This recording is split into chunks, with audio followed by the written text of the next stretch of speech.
Guys, welcome back. It is right here at the end of April. We have gotten most of our beans in already. Corn is just a little bit of a start here, you know, but it's been a beautiful, absolutely beautiful day. But I'm pretty sure that's not what anybody cares about right now. So let's just jump right into it. So I've had a little bit of an issue here that I did not really foresee when I redid all of my framework, and I'll show you in just a minute, but it essentially made it so that my stock exhaust or stock rear exit style exhaust was not going to work for me anymore. So let's show you why.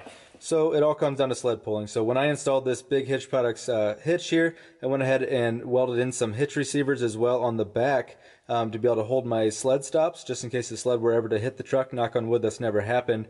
But they've worked very, very well for me. But the problem is that the exhaust hangs right below the passenger side one, right?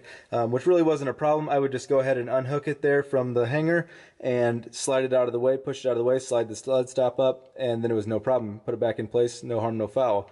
However, when I did this vertical shock relocation kit, I blocked this exhaust from being able to slide over to be able to get out of the way here whatsoever. So I either have to take it off every time, which is a pain if you ever worked with 5-inch exhaust. You know, they do not come apart very easily. At least mine doesn't. Maybe yours does.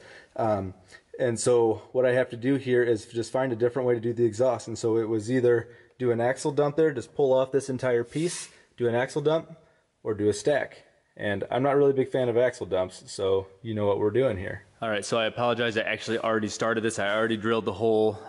This is actually all a custom piece I had. Basically, I bought this MBRP 7-inch stack from an old friend of mine, Kyle Engel. Shipped it up here from Texas for me, but the rest of it is kind of homemade. So I grabbed some 5-inch pipe, cut out my own new bed plate there, welded that together, drilled the holes, cut the hole out of the bed and everything, and everything fits together really, really nicely. Need to get it fully bolted down, but other than that, it's in really good shape over there. Now the more or less fun part of it, new 5-inch elbow, a little bit of flex pipe to be able to make the vertical connection, a little bit of extension pipe here with a flare on it in case I need to bring that elbow back a little bit. Just a little extra piece of 5-inch pipe just in case it's necessary. Some new clamps, and then also some new stainless clamps. We'll just see what we kind of need to use here as we go. But it shouldn't really be too bad of an install. We'll just see if I can get it done with one person. I'm already running into the issue where I can't get to hold the bolts from the top while I'm putting the nuts on from the bottom because clearly I'm not two people. So we're gonna get to it, see how we can do.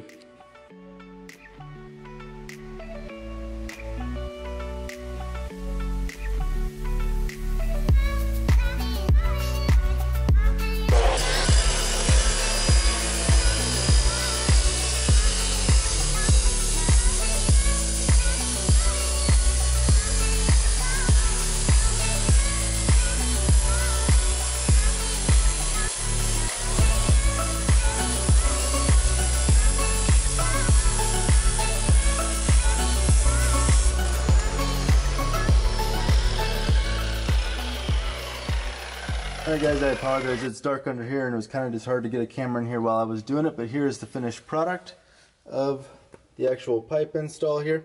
It's really not that bad, but basically what I had to do was I had to extend the elbow out about 10 inches there, as you can see. Then the elbow itself goes in, and then cut a little piece of the flex pipe to then go up and fit into the actual pipe of the stack, the inlet pipe of the stack there. So I ended up using both of my stainless clamps there on the pipe, and then both of the full-on exhaust clamps there at the top. I like to use these up here because of the fact that the stainless ones don't clamp quite as hard as these do. So you know, these actually have to hold the pipe up. There is no other exhaust clamps, exhaust hangers on the truck now. So this is what is holding up the entire exhaust. So you want to make sure that it's going to clamp very, very hard and make sure everything's going to be in good shape there. So this is the actual install itself. It's really not too bad. Probably took me about an hour to get everything cut right once I had the old exhaust out.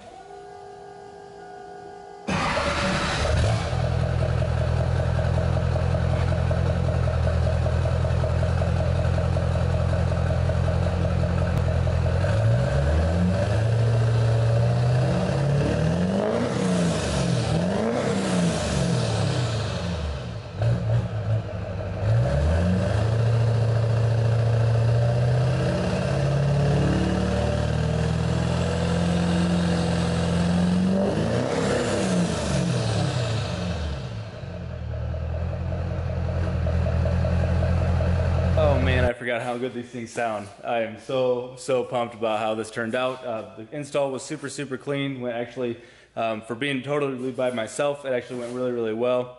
So super pumped with how it looks, super pumped with how it sounds. I'm interested to see how it is now. A little bit older, maybe I won't like it quite as much, I'm not really sure. But we're gonna see how it all goes. I can always swap back if I really want to, but for sled pulling, this is the route that I'm planning to take. But guys, that's about it for tonight. It is right here at the end of April. We're gonna see what happens here this summer yet. And, you know, obviously everything is still up in the air, and so we will just kind of make do with what we can do, you know. We'll see what happens, but other than that, guys, have a great night.